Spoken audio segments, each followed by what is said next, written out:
Hi hello नमस्कार श्री स्वामी समर्थ. कशा आहात सर्व? मस्त ना आणि मजेत असायला पाहिजे. सो आज आहे शेवटचा गुरुवार, चौथा गुरुवार मार्गशीर्ष मानचा. सो रांगोळी काढून झाली आहे, स्वस्तिक पण काढून झाला होता, फक्त पूजा करायची बाकी होती. बाकी सर्व काम मी आवरून घेतले आणि मी आता अक्षतला आणायला जाते स्कूलमधून. त्याला घेऊन आली की फटाफट पूजा बघा मी आवरून घेतली आहे आणि खूप छान प्रकारे पूजा मांडली ह्या टायमाला, कारण की हा शेवटचा गुरुवार आहे आणि मला भीती होती की मला तो मिळतोय की नाही मिळत, कारण की 4ही गुरुवार मला मिळालेत. सो हा शेवटचा गुरुवार खूप इम्पॉर्टंट होता माझ्यासाठी आणि ते अप्रत्यक्षपणे ना देवीनेच माझ्याकडून करून घेतलं. देवीने बोलतात आशीर्वादच दिला मला की तू हा शेवटचा गुरुवार करून घे. सो सर्व मांडणी वगैरे करून झाल्यावर आता संध्याकाळी सर्वजण हळदी कुंकूला बोलवणार आहे मी सर्वांना, आणि प्लस कुमारिकांचं पण हळदी कुंकू करणार आहे. त्यासाठी फटाफट आता मी जेवण सर्व उरकून घेते. कमीत कमी मला 6 वाजेपर्यंत जेवण उरकून घ्यायचं आहे. नंतर मग तयारी करायची आहे. नंतर मग त्यांची पण जे त्यांना मी वाण देणार आहे त्यांची पण तयारी करून ठेवायची आहे. त्याच्यामुळे फटाफट आता मी कुकर लावते. सो मी किती एक आयडिया केली लवकरात लवकर जेवण होण्यासाठी. कोथिंबीरची वडी बनवायची, तर तीच कुकरला मी लावणार आहे. कोथिंबीरची वडी, भात, डाळ आणि कोथिंबीरची वडी. आणि मी आज बनवणार आहे पनीरची भाजी, पुरणपोळी नैवेद्यासाठी, भात, डाळ, पापड, लोणचं. हे आज आहे नैवेद्याचं जेवण. त्यासाठी बघा डाळ वगैरे कुकर लावून घेते. त्यासोबतच ना काल मी चोडी आणलेली कोथिंबीरची, स्वस्त मिळाली होती 10 रुपयाला, आणि आता तर विंटर सीझनमध्ये ती स्वस्तच मिळते, 10 रुपयाला एक जोडी. सो ती स्वच्छ करून घेते, जेवढी पाहिजे तेवढी मी स्वच्छ करून घेते आणि राहिलेली मी उद्या स्वच्छ करून घेईन, कारण की आज तर खूपच घाई आहे. सो एक कुकर होईपर्यंत ॲक्च्युली ना मी इथे डाळ आणि भात ना भिजवून ठेवलं आणि फटाफट म्हणजे 10 मिनिटात मी लगेच कोथिंबीर वडी रेडी करणार आहे. सो इथे फटाफट सर्व आवरून घेते, कारण की कोथिंबीर वडीला मग परत कुकर लावणार और ते आपण जसं मोदक बनवतो तसंच त्याच्याप्रमाणेच मी कोथिंबीर वडी पण बनवते. म्हणजे गरम पाण्याचं भांडं ठेवणार, त्याच्यावरती मग ती चाळणीमध्ये कोथिंबीर वडी, त्यासाठी खूप वेळ जाईल. त्यामुळे ना हे सर्व मी फटाफट कुकरलाच लावून घेते. आणि एका साईडला मी रात्री ना 2 वाटी डाळ, चण्याची डाळ, हरभरा डाळ असते ना ती भिजत घातली होती पुरणपोळीसाठी. सो ती पण आता कुकर लावायची. फर्स्ट मी हे सर्व कुकरला लावून घेते आणि कपडे वाळत घालते. त्यानंतर मग अक्षितला जेवायला देते. मग नंतर मग दुपारचं जेवण 2 वाजल्यापासून सुरू करते. ते ॲक्च्युली एकटी असल्यामुळे ना सर्व जेवण आम्हालाच करावं लागतं. सो सोबत कोण असेल तर फटाफट जेवण होतं, हे तू केलं हे मी केलं झालं फटाफट. पण एकटी असेल तर सर्व बघावं लागतं. त्याच्यामुळे ना फटाफट मी सर्व जेवण आवरून घेते. आता मी ह्याच्यामधून कोथिंबीर वडीमध्ये लसूण वगैरे अख्खीची अख्खी टाकत नाही, मिरची वगैरे. लसूण, मिरची, कोथिंबीर, थोडंसं कढीपत्ता आणि थोडंसं आलं, हे सर्व ठेचून खलबत्त्यामध्ये ठेचायचं आणि एकदम स्मॅश होईपर्यंत एकदमच स्मॅश करायचं ते. मग त्याच्यामध्ये टाकायचं. त्याची टेस्ट ना खूप छान लागते. तुम्ही पण एकदा नक्की करून बघा.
सो ते कुमारिका हळदी कुंकू आज करणार आहे. मला ना नवरात्रीमध्ये जे कन्यापूजन करतात ना ते पण करायचं होतं, पण त्या टायमाला मला मिळालं नाही. सो जी एक्साइटमेंट होती ना की हा मला कुमारिकांचं हळदी कुंकू करायचं, ती एक्साइटमेंट आता माझ्यात आली होती, कारण की मला काही करून हा शेवटचा गुरुवार पाहिजेच होता. म्हणून त्याच्यामध्ये मला कन्याकुमारी बोलते कुमारिकांचं जेवण हळदी कुंकू करायचं होतं, कुमारिकांचं हळदी कुंकू करायचं होतं आणि त्यांना पण पुरणपोळीचं नैवेद्य जे मी बनवणार होते ते त्यांना पण खाऊ घालायचं होतं. त्याच्यामुळे ना बघा मी इथून हरभरा डाळ ना थोडंसं तेल, थोडंसं हळद, थोडं चवीप्रमाणे मीठ, म्हणजे थोडंसं कमीच मीठ टाकलं आहे, सर्व ना कुकरला लावून घेतले आणि जवळजवळ ना 7-8 शिट्या करून घेतल्या आणि एकदम सॉफ्ट झाले. आणि बघा एकदम ती स्मॅश केल्या आणि गरम असतानाच मी स्मॅश करून ठेवली. एकदम गरम असताना स्मॅश केली ते लगेच जवळजवळ मला ना 7-8 मिनिटच लागली मला ही स्मॅश करून घ्यायला. अजिबात मला वेळ लागला नाही. आता मध्ये थंड झाली ना मध्ये स्मॅश होईपर्यंत आपले हात पण दुखतात, मग सर्व ते कठीण होऊन जातं. त्याच्यामुळे गरम असेल ना तेव्हा स्मॅश करून घ्या. आणि बघा अशा प्रकारे स्मॅश केले मी आणि लगेच झाली. मला तर असं बिलिव्हच होत नव्हतं की ही लगेच एवढ्या लवकर झाली. बघा बघा कशा प्रकारे एकदम स्मॅश होते. आणि ना स्मॅश करून झाल्यावरती मी डाळीला फोडणी दिली. इथे पनीरची भाजी पण करून घेतली. पनीरची भाजी बनवते. डाळ पण झाली माझी, भात पण झाले. फक्त आता राहिलं होतं ते पुरणपोळी. पुरणपोळीचं ना पीठ पण मी मळून ठेवलं होतं. या टायमाला मी गव्हाचं पीठ आणि मैदा असं मिक्स करून ठेवलं होतं. लास्ट टाइम मी गव्हाचं पीठ केलं होतं, पण त्यानंतर ना एकदम कडक कडक होतात. मग ते पीठ चपाती साईडला होऊन जाते आणि त्याच्यातलं ते सारण असतं ते साईडला होऊन जातं. त्याच्यामुळे मग ना मी मैद्याचं पीठ आणि गव्हाचं पीठ एकत्र भिजवून ठेवलं होतं आणि ते पनीरची भाजी रेडी झाली होती. आणि पनीरची भाजी पण खूप छान झाली होती. आणि कोथिंबीर वडी जी मी कुकरला लावली होती ती पण अशीच होते. कोथिंबीर वडी खूप छान होते. सो अशा प्रकारे सर्व इथे मी बोलत होती पण मागे ना गाण्यांचा आवाज येत होता, त्याच्यामुळे मला आता व्हॉइस ओव्हर करावं लागते. आणि देवी इतकं मला देवीचं तेज मला ना असं बिलीव्हच होत नाही की नेक्स्ट गुरुवारी देवी नसेल, देवी बसवू शकत नाही आम्ही. सो मला जी फर्स्ट एक्साइटमेंट होती ना की हां मी देवी महालक्ष्मीचं व्रत केलं आहे, त्याचं उद्यापन करणार आहे, सर्व काही जे एक्साइटमेंट होती ना ती मी तुम्हाला सांगू शकत नाही. जी बिलीव्ह होत नाही की मला पण शेवटचा गुरुवार मिळाला. कारण की माझं 1 आठवड्यांपासून चाललं होतं की मला मिळते की नाही मिळते, मिळते की नाही मिळते. पण फायनली माझ्याकडून देवीने आशीर्वाद दिला की हां बाबा तुला शेवटचा गुरुवार मिळणार आहे. आणि तू सक्सेसफुली सर्व ते मार्गशीर्ष गुरुवारचे सर्व व्रत तू सक्सेसफुली पार केलेस. आणि बोलतात ना एक देवीचा कौलच होता की ते तुझ्याकडून सर्व पूजा करून घेत आहेत. आणि एकीची ओठी भरणार आहे. सो माझा 4 गुरुवार मला मिळाले. आणि सर्वांना मी हळदी कुंकूला पण बोलवलं होतं. आणि अशा प्रकारे ना देवीच्या रूपाने माझ्या घरात सर्व सवाशिनी हळदी कुंकू करून गेले. आणि मला ते इतकं कमाल वाटतं ना की मी काय सांगू की फर्स्ट टाईम असं मी केलं आहे आणि ते सक्सेसफुल झाले. कारण की काही आपण चांगलं करलं की त्याच्यामध्ये अडथळे येतात. त्याच्यामुळे ना असं काय सक्सेसफुल झालं ना ती नजर पण लागते. पण ते झाले आता, त्याच्यामुळे मी सांगायला काही मला वाटत नाही आहे. सो खूप छान वाटतं आहे. इतक्या सवाशिनींना मी हळदी कुंकू लावलं आहे वगैरे, खूपच छान वाटतं. आणि त्या कुमारिकांचं जे चिटिकले पिटिकले पाय आले होते ना माझ्या घरात महालक्ष्मीच्या रूपाने, ते तर मला आशीर्वादच देऊन गेले. बघा अशा प्रकारे ना सर्व मी भाजी वगैरे करून घेतली. याच्यामध्ये मी एक काय केलं की याच्यामध्ये ना मी मीठ घालायलाच विसरली. नंतर मग मी मीठ घातलं. जे राज्याचे सार होतं ना तेच मी घालायला इथे विसरली. कसं काय विसरली माझ्याही लक्षात नाही आहे. पण नंतर मग ते जाणवलं मला आणि नंतर मी ते राज्याचे सार घातलं. आणि त्याच्यामुळे जे जेवण इतकं चविष्ट झालं ना मी तुम्हाला शब्दात बयान नाही करू शकत. वरून कसुरी मेथी आणि कोथिंबीर, आपली जी भाजी नेहमी आपण बनवतो तशीच मी बनवली. एका साईडला डाळ पण खूप छान झाली होती. जशी मी लग्नामध्ये जसं आपण डाळ खातो ना, गावच्या लग्नामध्ये जशी डाळ बनवतात, कोरडी डाळ बोलतो आपण, त्यामध्ये फोडणीची डाळ बोलतो, तशी ती डाळ झाली होती. आणि इतकं ते सामान बघा, सामान म्हणजे भांडी बघा, त्या बेसिनमध्ये एकूण एक सर्व भांडी. मी विचार केला की लास्टला एंडिंगला सर्व भांडी घासून घे, आधी मी फटाफट सर्व जेवण बनवून घेते. आणि काय झालं इथे की मी सारणचे करून घेतलं होतं ना, चण्याची डाळ जी मी स्मॅश करून घेतली त्याच्यामध्ये टाकले आणि सेम गूळ पण त्याच्यामध्ये टाकला. आणि ते इतकं मेल्टी झालं होतं ना, मी तुम्हाला दाखवते किती मेल्ट झालं होतं ते, की मला भीती वाटत होती की ते घट्ट कसं होईल आणि कसं ती पुरणपोळी आपण बनवू.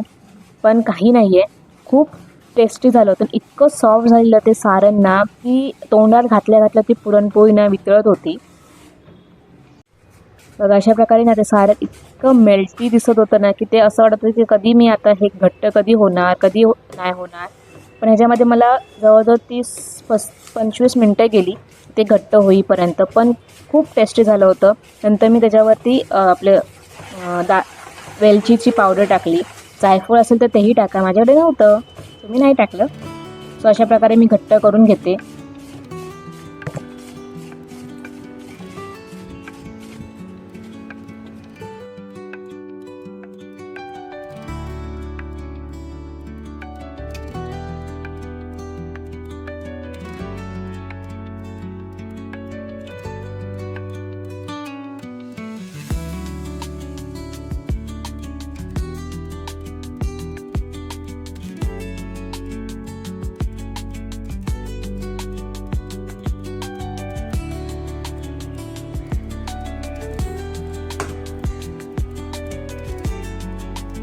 आणि ही ट्रिक तर तुम्हाला माहितीच असेल की स्पून आपला उभा करून ठेवायचा, तेव्हा समजेल की आपलं पीठ रेडी आहे तो उभा राहिला तर. आणि इथे मी पीठ म्हणजे गोळे करून घेते की आपल्याला किती चपात्या आणि किती सारण प्रॉपर याच्यामध्ये राहील. जेवढा चपाती घेणार, जेवढा हुंडा घेणार ना, गोल घेणार चपात्यांचा, त्याच्या डबल आपण सारण चपातीमध्ये भरलं पाहिजे. नाहीतर मग माझ्याकडून अगोदर कसं व्हायचं, चपातीचा हुंडा जास्त असायचा, सारण कमी असायचं, आणि सारण जर जास्त असेल चपातीचा हुंडा कमी असल्या कारणाने ना चपाती फाटून जायची लाटतानाच. पण ह्या टायमाला तसं नाही झालंय. प्रॉपर एकदम डोक्यात मी ठाम करून ठेवलं की मला प्रॉपर करायचं आहे. आणि एक पण चपाती माझी फाटली नाही, त्यातलं सारण पण बाहेर आलं नाहीये. प्रॉपर फुगल्या होत्या सर्व चपात्या, एकदम टनाटन बोलतात ना तसं एकदम फुगल्या होत्या. आणि तुपासोबत तर अक्षितला फक्त आम्ही पुरणपोळी बोलली की आम्हाला दिवसाला नाश्त्याला, जेवणाला, रात्रीला सर्व आम्हाला पुरणपोळीच लागते. बाकी तू काही नाही दिलं तरी चालेल, पण आम्हाला पुरणपोळी पाहिजे, एवढे त्याला पुरणपोळी आवडते.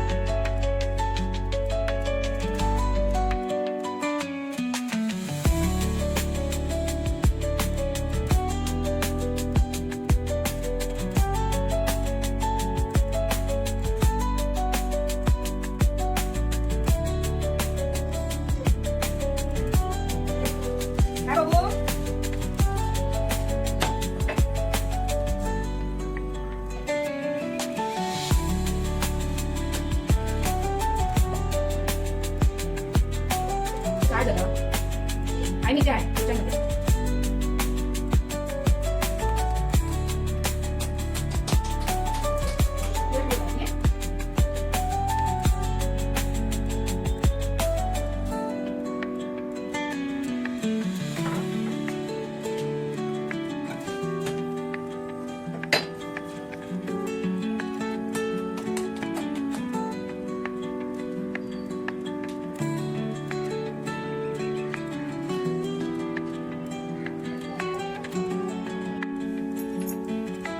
सो ही मी अगोदरच साडी घेतली होती. सो फटाफट मी नेसून घेतली, कारण की मी साडी नेसायच्या अगोदर ना पदर निऱ्या काढून घेते, त्याच्यामुळे त्या प्रॉपर साडी बसतात.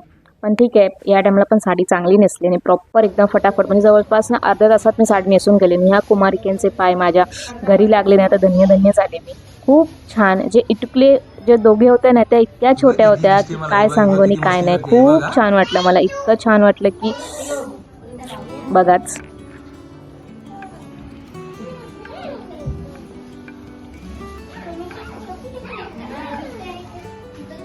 आणि हा वेडा मुलगा आहे.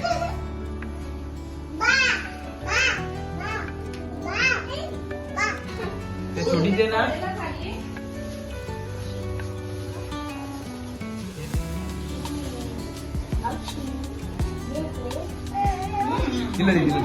तिला काहीच देऊ नको, तिला दे.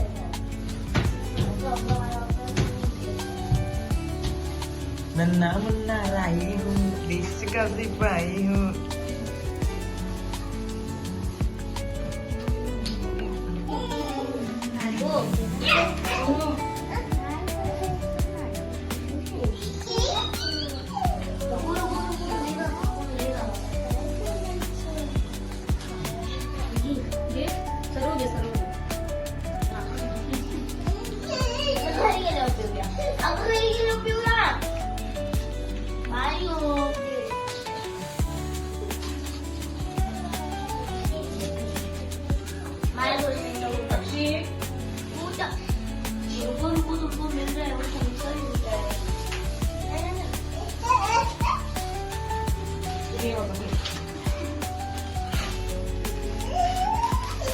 चैप्टर दीदी है, दीदी चैप्टर है.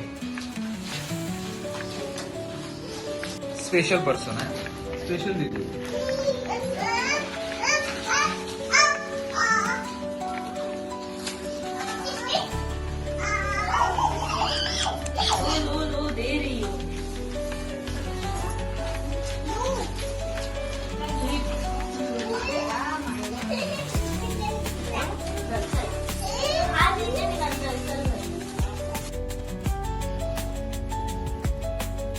म्हणजे बाप्पाला म्हणजे देवीला नैवेद्य दाखवले. तिला पण पाया वगैरे पडली, कारण की हे सर्व झाल्यानंतर मला पण हळदी कुंकूला जायचं होतं. खूप जणांकडून आमंत्रण होतं की बाबा तू हळदी कुंकूला ये म्हणून.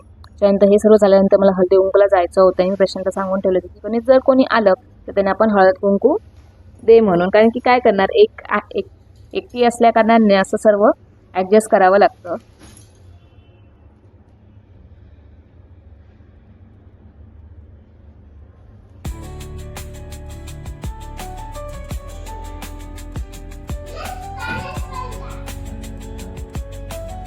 पाय धुवा लागतील ना,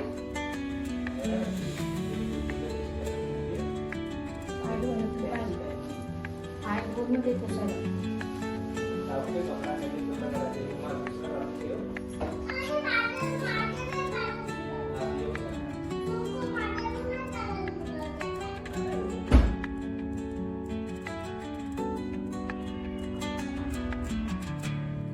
आज तर सर्व काय बोलतात टिक्कावाल्यांची मजा होती आणि त्यांच्यासोबत जी लहान मुलं फिरतात त्यांची पण मजा होती. केळी, सर्व फ्रूट्स, नंतर मग फुलं, अजून खडीसाखर हे सर्व खायला मिळतं. आणि अशा प्रकारे माझा अवतार बघा, फॉर द एंड माझा असा अवतार झाला होता. सो खूप छान झालं, इतकं छान झालं ना की खूपच छान झालं, मी शब्दात नाही सांगू शकत. सो अशा प्रकारे ना ही साडी पण खूप छान वाटत होती. नंतर मी चेंज करून घेतलं. चेंज करून झाल्यानंतर पण खूप जण येत होते कारण की अक्षितला पण भूक लागली होती. सो फटाफट मी चेंज करून घेतलं. नंतर आम्ही मग जेवायला बसलो. जेवून झाल्यानंतर हे सर्व उरकून घेतलं आणि सर्व घर क्लीन करून घेतलं की असं वाटतच नव्हतं की इथे काय फंक्शन वगैरे झालं आहे. अशा प्रकारे सर्व मी क्लीन करून घेतलं.